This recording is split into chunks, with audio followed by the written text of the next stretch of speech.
Mi hermana se llevó toda la herencia y mis padres solo me dieron 10 euros. No malgastes el dinero, me dijeron entre risas. Pero cuando lo convertí en millones, volvieron pidiendo ayuda. Nunca voy a olvidar cómo empezó todo. Era un sábado gris, de esos en los que el cielo parece que te aplasta. Mis padres me habían llamado a la casa donde crecí, un lugar viejo pero lleno de recuerdos en un pueblo pequeño donde todos se conocían. Yo tenía 28 años, estaba sin trabajo después de que la fábrica local cerrara mi turno y vivía en un apartamento alquilado que apenas podía pagar. Mi hermana Clara, de 30, estaba ahí también, sentada en el sofá con esa cara de superioridad que siempre llevaba puesta. Ella era la estrella de la familia, la que terminó la universidad, la que tenía un trabajo decente en la ciudad, la que nunca decepcionaba. Yo, en cambio, era el desastre, el que dejó los estudios, el que siempre estaba buscando cómo salir del hoyo. Mis padres estaban de pie frente a mí, mamá con su delantal desgastado, papá con su camisa a cuadros de siempre. En la mesa de centro había un sobre marrón y un billete arrugado de 10 euros. Pensé que era una broma, pero cuando papá habló, supe que no. Hijo, dijo, con esa voz seria que ponía cuando quería cerrar un tema, hemos decidido cómo vamos a repartir la herencia. No queremos dejar líos para después, así que lo hacemos ahora. Me quedé helado. ¿Herencia? ¿No estaban enfermos, o eso creía? Mamá asintió, como si todo estuviera ya hablado 1000 veces entre ellos. Clara se queda con la casa, las tierras y el dinero que tenemos ahorrado, siguió papá. Ella sabe manejar las cosas, tiene cabeza. ¿Y tú? Bueno, esto es para ti. Deslizó el billete de 10 euros hacia mí con un dedo, como si fuera un chiste. Mamá soltó una risita, y Clara se tapó la boca, pero no pudo esconder la sonrisa. Me quedé mirando el billete, sin saber qué decir. La casa valía fácil 200.000 euros, las tierras otro tanto, y el dinero ahorrado, quién sabe cuánto tenían guardado. ¿Y yo? ¿10 euros? ¿10 euros? Dije al fin, con la voz temblando. Eso es todo, no malgastes el dinero, dijo mamá, y entonces los dos se echaron a reír. Clara también, como si fuera lo más gracioso del mundo. Sentí que la cara me ardía, que la rabia me subía por el pecho como un fuego. No era solo el dinero, era lo que significaba. Toda mi vida, mis padres habían puesto a Clara por encima de mí. Ella era la inteligente, la responsable, la que merecía todo. Yo era el que no valía la pena, el que no iba a llegar a nada. Agarré el billete, lo apreté en mi puño y me levanté del sillón. No dije nada más. Salí de la casa con sus risas resonando en mis oídos, y juré que no volvería a pisar ese lugar hasta que pudiera mirarlos a los ojos sin sentirme menos. Esa noche, en mi apartamento, me senté en la mesa con el billete de 10 euros frente a mí. El lugar olía a humedad, y la gotera del baño seguía goteando, pero no me importaba. Estaba demasiado furioso para dormir. Pensé en gastarme el dinero en algo estúpido, en tirarlo, en quemarlo. Pero mientras lo miraba, algo cambió. Esa rabia se convirtió en otra cosa, determinación. Si ellos pensaban que yo no valía nada, les iba a demostrar que estaban equivocados. No sabía cómo, pero iba a construir algo grande, algo que los dejara con la boca cerrada. Al día siguiente, fui al pueblo con una idea vaga. No iba a convertir esos 10 euros en millones como en un cuento de hadas, pero sí iba a usarlos para empezar. En el mercado, compré un cuaderno y un bolígrafo por 2 euros. Con los 8 que me sobraron, me tomé un café en la plaza y me puse a escribir. Hice una lista de todo lo que sabía hacer: arreglar cosas, vender, trabajar con las manos. No era mucho, pero era un comienzo. También escribí lo que quería: un negocio propio, algo que me diera dinero todos los meses, algo que nadie pudiera quitarme. Pasé los siguientes días buscando trabajo. No podía empezar un negocio sin dinero, así que necesitaba un sueldo, aunque fuera pequeño. Encontré un empleo temporal en una ferretería del pueblo.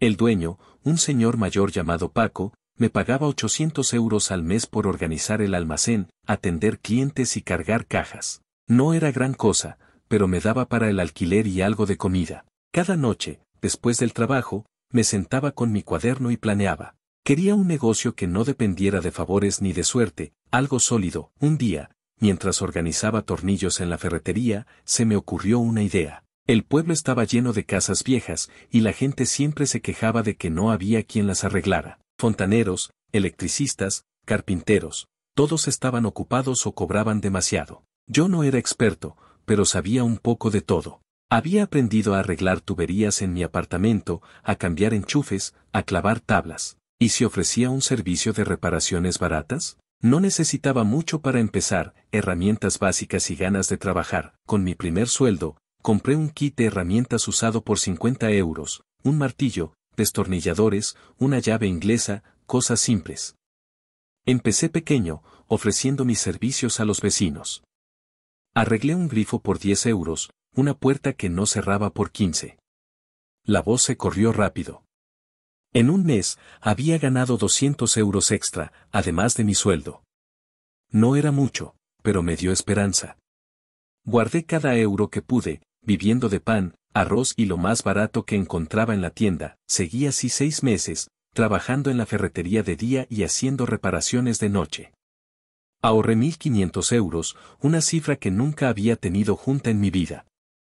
Con ese dinero, decidí dar el salto. Dejé la ferretería y me puse por mi cuenta. Imprimí volantes en la copistería del pueblo, reparaciones rápidas y baratas. Llame al, mi número, punto. Los repartí por las casas, los pegué en los postes. Al principio, fue lento. Un trabajo aquí, otro allá. Pero poco a poco, los clientes empezaron a llegar. Una señora me llamó para arreglar su tejado, que goteaba cada vez que llovía. No era experto en tejados, pero subí con una escalera prestada, puse parches de cemento y cobré 50 euros. Quedó tan contenta que me recomendó a sus amigas. Luego vino un hombre con una lavadora que no giraba. La abrí, limpié el motor, y cobré 30 euros.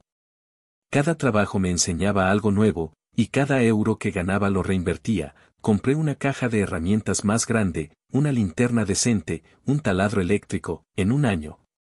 Estaba ganando 1.200 euros al mes solo con reparaciones. Era más de lo que nunca había tenido, pero no me conformé. Quería crecer. Empecé a ofrecer más servicios, pintar paredes, montar muebles, limpiar jardines. Contraté a un amigo, Luis, que estaba tan perdido como yo antes. Le pagaba 500 euros al mes por ayudarme, y juntos llegábamos a más clientes.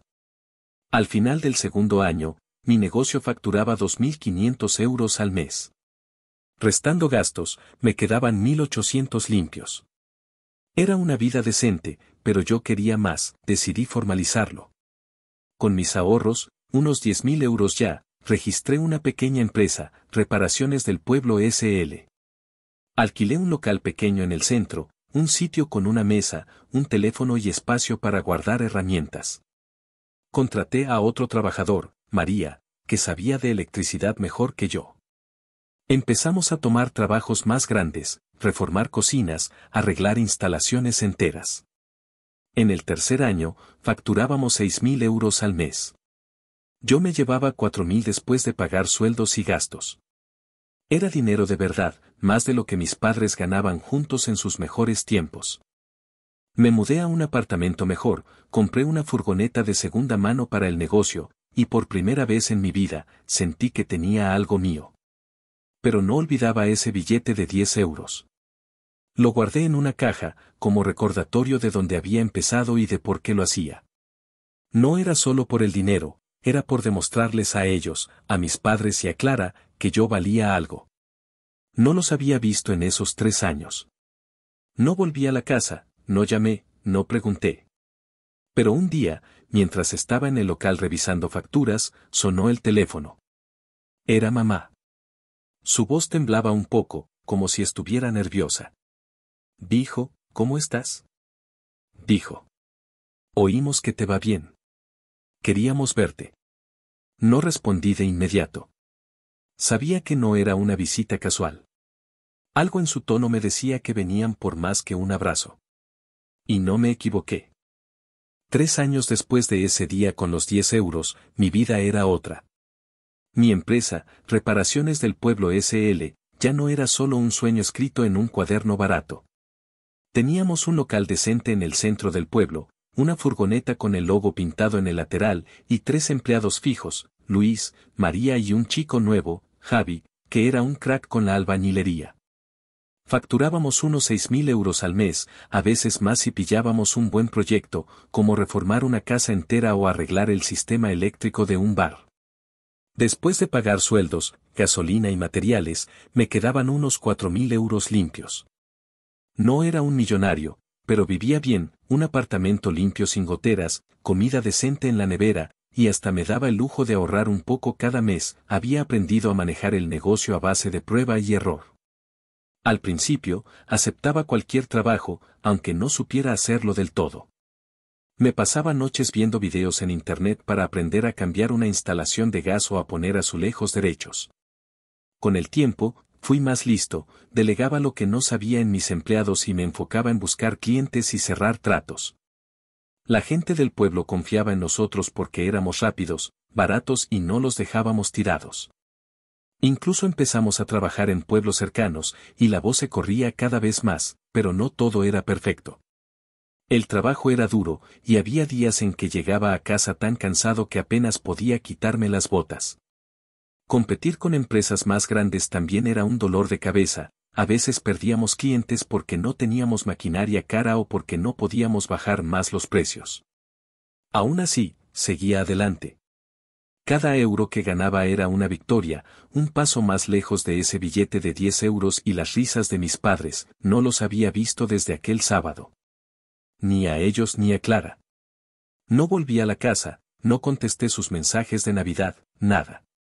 Quería que supieran que no los necesitaba, que estaba construyendo algo sin su ayuda. Pero esa llamada de mamá, después de 3 años de silencio, me puso en alerta.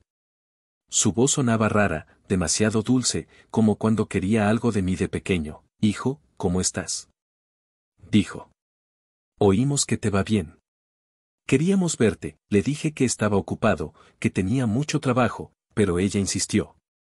Es importante, dijo. Queremos hablar en familia. Al final, cedí. Les dije que vinieran al local un sábado por la mañana, cuando no había tanto lío. No sé por qué acepté, tal vez una parte de mí quería ver sus caras cuando vieran lo que había hecho solo. Ese sábado, llegaron los tres, mamá, papá y Clara. Entraron al local como si fueran turistas, mirando las herramientas en las estanterías, la furgoneta aparcada afuera, el cartel con el nombre de la empresa. Mamá llevaba un bolso viejo que reconocí de mi infancia, papá su misma camisa a cuadros, y Clara un vestido elegante que gritaba ciudad. Me saludaron con abrazos incómodos, de esos que se dan por compromiso. Qué bonito tienes esto, hijo, dijo mamá, tocando una silla como si fuera a romperse. ¿Quién lo diría? Papá asintió, mirando por la ventana. Clara no dijo nada al principio, solo sonrió con esa cara de superioridad que tanto odiaba. Nos sentamos en la pequeña oficina que tenía detrás del mostrador, una mesa, 4 sillas y una cafetera que nunca usaba. Les ofrecí agua, porque no tenía nada más, y fui directo al grano. ¿Qué quieren? Pregunté, cruzándome de brazos. Han pasado 3 años. No creo que vinieran solo a saludar. Mamá se puso nerviosa, jugueteando con el bolso. Papá carraspeó, y Clara finalmente habló. No te pongas así, dijo, con un tono que pretendía ser amable pero no lo era. Sí, han pasado años, pero somos familia. Nos enteramos de que te va bien, y nos alegramos por ti. Solo queríamos ver cómo estabas, y hablar de algunas cosas. ¿Qué cosas? Insistí. Mamá tomó la palabra, como si lo tuviera ensayado. Me contó que las cosas no iban bien para ellos. Las tierras que le dieron a Clara no producían tanto como esperaban, y el dinero ahorrado se les estaba acabando. Clara había intentado vender la casa para invertir en un negocio en la ciudad, pero no encontró comprador. Ahora estaban apretados, y papá había tenido problemas de salud que costaron caro en médicos. Pensamos que, como te va tan bien, podrías ayudarnos un poco, dijo mamá, mirándome con ojos suplicantes. No mucho, solo algo para salir del apuro. Me quedé callado, procesando. No me sorprendía que vinieran a pedir, pero sí me dolía lo rápido que habían cambiado el tono. Hace 3 años se reían de mí con 10 euros en la mano. Ahora, porque tenía un negocio decente, querían un pedazo. ¿Cuánto es un poco? Pregunté, frío. Clara se inclinó hacia adelante, como si fuera a cerrar un trato. No pedimos caridad, dijo. Pensamos que podrías prestarnos unos 20.000 euros. Es una inversión, en realidad. Te los devolveríamos con intereses cuando las cosas mejoren. Me reí, no pude evitarlo. ¿20.000 euros? Era más de lo que tenía ahorrado después de años de trabajo duro. Les dije que no tenía ese dinero suelto, que todo lo que ganaba lo reinvertía en el negocio o lo usaba para vivir. Pero ellos no se rindieron. Mamá empezó a hablar de lo difícil que había sido criarnos, de los sacrificios que hicieron. Papá añadió que yo debía ayudar porque eran mi familia. Clara fue más directa, dijo que mi negocio no estaría donde estaba sin el apoyo que me habían dado de pequeño. ¿Apoyo? Dije, levantando la voz. ¿Los 10 euros y las risas? Ese apoyo, se hizo un silencio pesado. Mamá se puso a llorar, papá miró al suelo, y Clara apretó los labios. Al final, se fueron sin sacar nada, pero sus palabras se quedaron dando vueltas en mi cabeza. No era solo pedir ayuda, era como si quisieran reclamar algo que creían suyo. Pasaron unas semanas, y pensé que se habían rendido. Me concentré en el negocio. Ganamos un contrato grande, reformar un restaurante en un pueblo a 20 kilómetros. Nos pagaron 15.000 euros por el trabajo, y después de gastos, me quedaron 10.000 de ganancia. Fue mi mejor mes hasta entonces.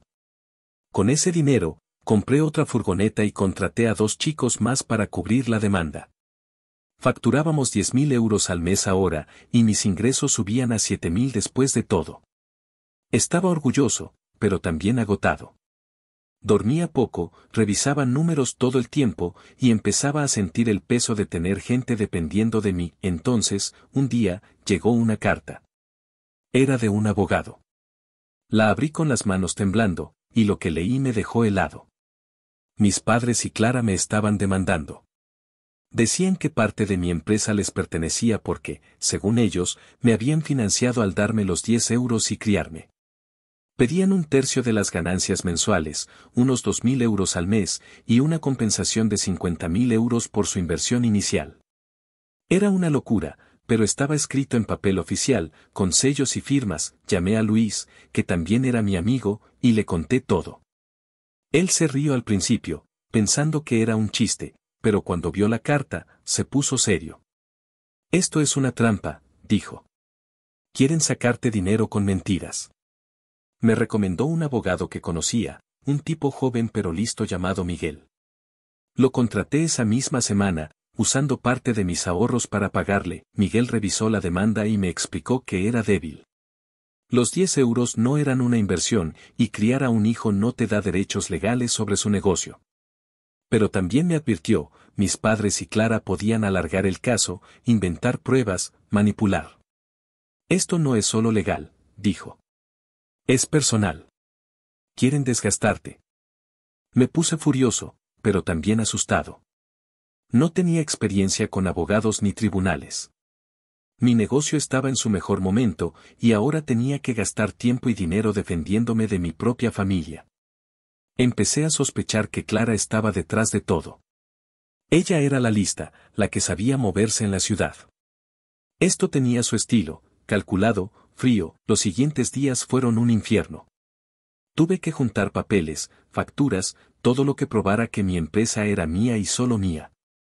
Miguel me ayudó, pero el estrés me comía vivo.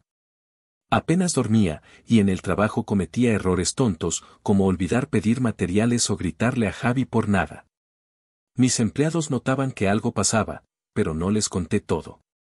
No quería que pensaran que el negocio estaba en riesgo. Una noche, Clara me llamó. Su voz era suave, casi amable.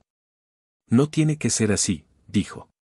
Retira la defensa, danos lo que pedimos, y seguimos siendo familia. Le colgué sin responder. Estaba harto de sus juegos, sabía que esto no iba a terminar fácil. Ellos no se rendirían, y yo tampoco. Mi negocio era lo único que tenía, lo que me había sacado del pozo. No iba a dejar que me lo quitaran, ni con trampas ni con lágrimas falsas. Cuando Clara me llamó esa noche con su tono falso de sigamos siendo familia, algo dentro de mí se rompió. No era solo rabia, era una decisión. No iba a dejar que me pisotearan otra vez, no después de todo lo que había construido con mis propias manos. Esos 10 euros y sus risas habían sido el combustible para llegar donde estaba, pero ahora mi familia quería arrancarme lo que era mío. No solo iba a defenderme, iba a hacer que pagaran por su avaricia. Si querían guerra, la tendrían. Lo primero fue reunirme con Miguel, mi abogado. Le conté todo, los 10 euros, las risas, cómo me dejaron de lado y ahora venían con una demanda ridícula por un tercio de mi negocio.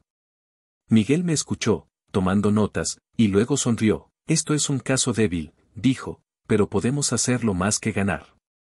Podemos contraatacar, le pedí que me explicara. Me dijo que podíamos presentar una contrademanda por acoso y daños emocionales, usando su propia jugada contra ellos. También sugirió investigar sus finanzas. Si estaban tan desesperados por dinero, tal vez había algo turbio que pudiéramos usar. Le di luz verde. No me importaba el costo, quería terminar esto de una vez. Mientras Miguel trabajaba en el caso, yo seguí con el negocio. No podía dejar que se derrumbara por esto. Teníamos el contrato del restaurante terminado, y con las ganancias compré otra furgoneta y contraté a 2 chicos más. Facturábamos 12.000 euros al mes ahora, y después de gastos, me quedaban 9.000 limpios. Era mi mejor momento, pero no podía disfrutarlo del todo. Cada día llegaba al local esperando otra carta, otra llamada, otra trampa. Miguel contrató a un investigador privado, un tipo discreto que sabía hurgar donde nadie miraba. En 2 semanas, tuvimos resultados. Mis padres y Clara estaban en un lío más grande de lo que decían. Las tierras que le dieron a Clara estaban hipotecadas, habían pedido un préstamo usando la propiedad como garantía, pero no podían pagar las cuotas. El banco estaba a punto de embargarlas.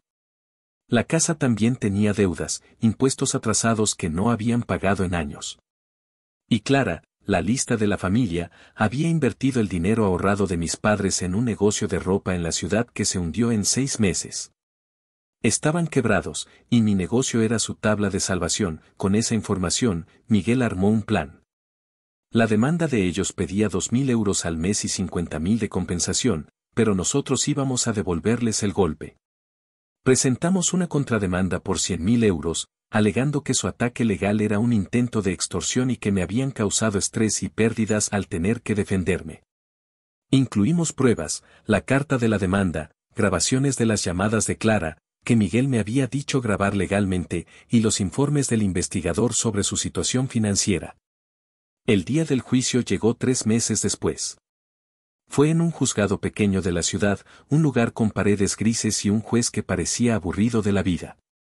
Mis padres y Clara estaban del otro lado, con un abogado barato que sudaba cada vez que hablaba. Yo fui con Miguel, vestido con una camisa decente que compré para la ocasión. No quería parecer el pobretón que ellos creían que era. El juicio fue un desastre para ellos. Su abogado intentó pintar una historia triste, que me habían dado todo de pequeño, que los 10 euros eran un gesto simbólico de apoyo, que merecían una parte de mi éxito por ser familia. Pero Miguel los destrozó. Sacó el billete de 10 euros, que yo había guardado en una bolsa de plástico como prueba, y lo mostró al juez. Esto no es apoyo, dijo Miguel. Esto es desprecio. Mi cliente construyó su empresa desde cero, sin ayuda de ellos. Ahora, cuando están en bancarrota por sus propias decisiones, quieren robarle lo que no les pertenece. Luego presentó los documentos, las deudas de las tierras, los impuestos impagos, el negocio fallido de Clara. El juez apenas parpadeó, pero vi la cara de mis padres ponerse blanca. Clara intentó interrumpir, diciendo que todo era mentira, pero el juez la calló. Cuando terminamos, su abogado no tenía nada que decir. El fallo salió una semana después. La demanda de ellos fue desechada, no tenían base legal. Nuestra contrademanda no llegó a los 100.000 euros, pero el juez les ordenó pagar 20.000 por daños y costas legales. Era más de lo que tenían. Miguel me dijo que probablemente no podrían pagarlo, pero que eso los pondría en un agujero aún más profundo. Yo no quería el dinero, quería que sintieran lo que era perderlo todo, pero no me quedé ahí. Sabía que el banco iba a embargar las tierras pronto, así que hice mi propio movimiento. Con mis ahorros, unos 30.000 euros, y un préstamo que conseguí gracias a las cuentas sólidas de mi negocio, compré la deuda de las tierras al banco por 40.000 euros. Era un riesgo, pero valió la pena. Ahora yo era el dueño legal de la hipoteca. Si no pagaban, podía reclamar las tierras. Y no iban a pagar, porque no tenían con qué. Un mes después, fui a la casa de mis padres.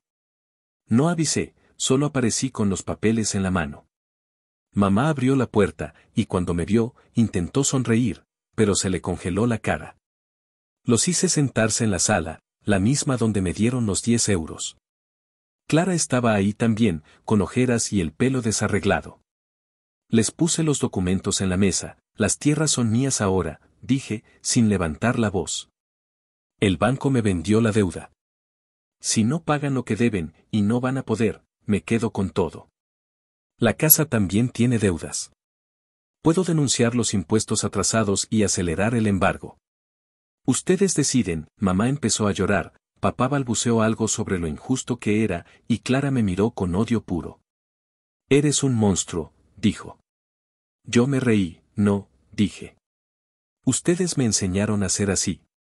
Hace 3 años me dieron 10 euros y se rieron en mi cara.